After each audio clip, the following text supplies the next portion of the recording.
अब देखो, फिर से पढ़ता हूं मैं।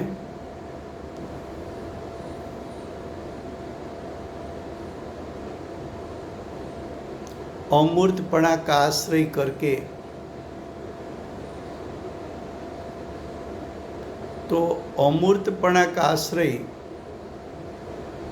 अमूर्तपणा यानी अरूपीपणा, आश्रय का अर्थ है कि अरूपीपणा लक्षण है, उसके माध्यम से लक्ष्य को ग्रहण करना, उसको आश्रय कहना है। आश्रय करके भी जीव का यथार्थ स्वरूप जगत को दिखने में नहीं आता। क्या कहा?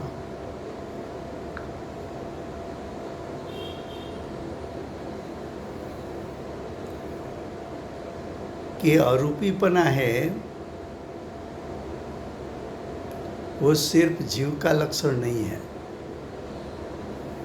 दूसरे 4 द्रव्य का भी लक्षण है।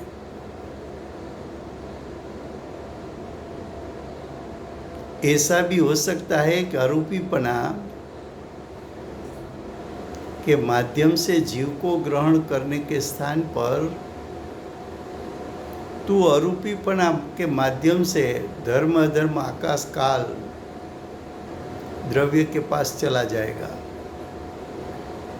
ऐसी शक्यता है, पॉसिबिलिटी है। और अमूर्तपणा है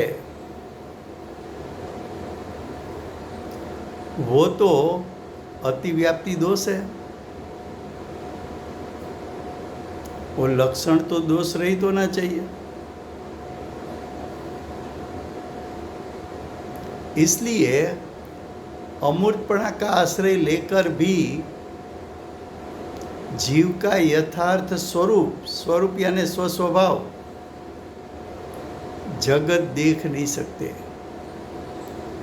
जगत का अर्थ है जगत के अज्ञानी जीव देख नहीं सकते यानी जान नहीं सकते। अब आगे, ऐसा परीक्षा करके भेदज्ञानी पुरुषों ने, भेदज्ञानी का अर्थ है सम्यक ज्ञानी आत्मा,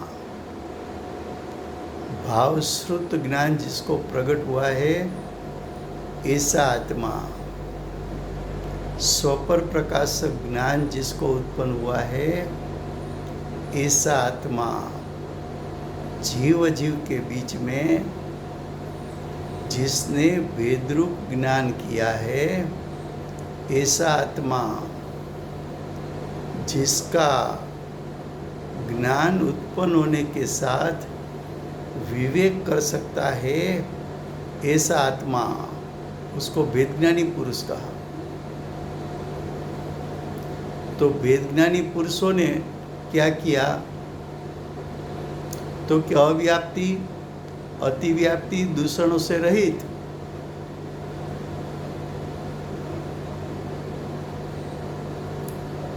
अव्याप्ति का अर्थ रागादि,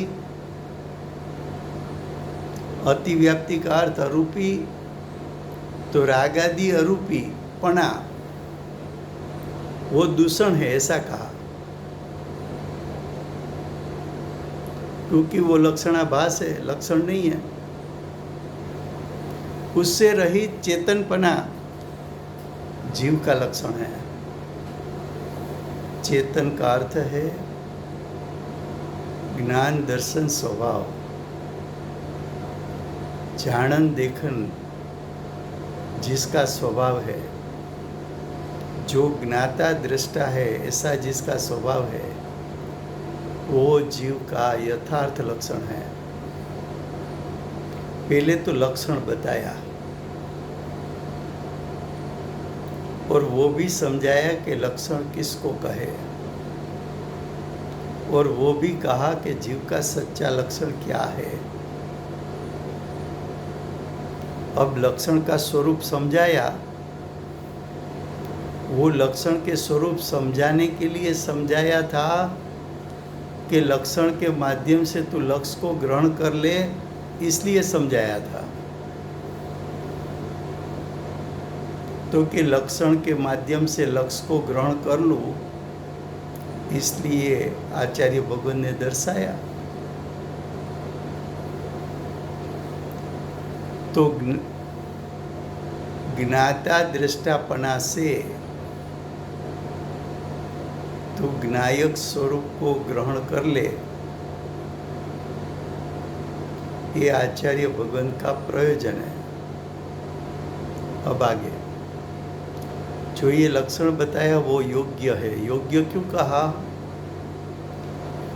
तो कि चैतन्यपणा, ज्ञाता दृष्टापणा, वो लक्षण 3 दोष से रहित है, इसलिए योग्य है। उसमें अव्याप्ति, अतिव्याप्ति, असंभव दोष नहीं है। वो चैतन्य लक्षण प्रकट है, तेरे पास वर्तमान में विद्यमान है। और ये ज्ञाता दृष्टापना तीनों काल प्रति समय ये लक्षण विद्यमान विद्यमान विद्यमान है। जब चाहे तब तू ये लक्षण के माध्यम से लक्ष्य को ग्रहण कर सकता है। उसने जीव का यथार्थ स्वरूप को प्रकट किया है। उसने यानी चैतन्य लक्षण ने जीव का यथार्थ स्वरूप यानी जीव का यथार्थ स्वभावपना उसको प्रकट किया है। और वो यानी चैतन्य लक्षण अचड़ है। अचड़ है उसका अर्थ वो स्वरूप से भिन्न नहीं है, जीव के स्वरूप से भिन्न नहीं है और सदा मौजूद है। तीनों काल आत्मा में अभेद, तीनों काल आत्मा में दिखने में आता है, तीनों काल आत्मा में उसकी विद्यमानता विद्यमानता विद्यमानता है। जगत यानी विश्व के जीवों उसका ही अवलंबन करो। ये चैतन्यपणा जिसका लक्षण है, ऐसे चैतन्य स्वरूप विनायक का अवलंबन लेकर सम्यक दशा ज्ञान चारित्र प्रकट करो। समय हुआ है।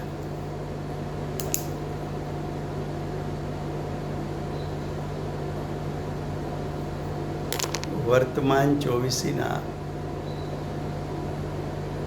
आखरी तीर्थंकर बाल ब्रह्मचारी महावीर भगवान नो जय हो। महाविद्य क्षेत्रे बिराजता प्रथम तीर्थंकर धर्म धुरंधर अनंत चतुष्टयना धारक दिव्य ध्वनिना दातार शासन उपकारी श्री सिमंदर भगवान नो जय हो। कड़ीकाठ सर्वज्ञ केवળ જ્ઞાનની તળેટીમાં બેઠેલા મા સમર્થાચાર્ય ભગવત શ્રી કુંકુંદાચાર્ય દેવનો જય હો।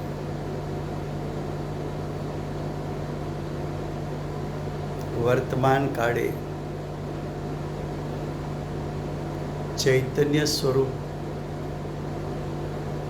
વિનાયકનું સ્વરૂપ સમજાવનાર तीर्थना नायक, तीर्थना स्थापक, तीर्थना प्रवर्तक परम कृपाळु श्री सद्गुरुदेवनो जय हो। पूज्य गुरुदेवना नवभवनो महिमा बतावनार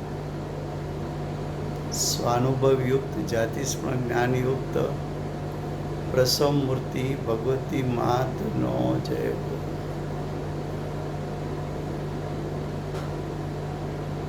સમ્યક દર્શનની પ્રાપ્તિમાં નિમિત્તરૂપ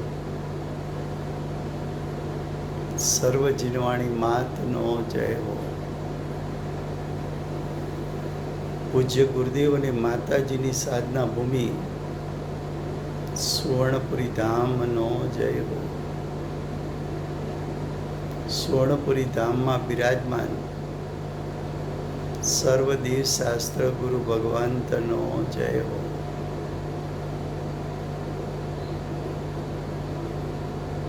વર્તમાન ગુરુ ધાતુકી વિદેહ ક્ષેત્રના ભાવિ તીર્થંકર શ્રી સૂર્યકીર્તિ ભગવાનનો જય હો.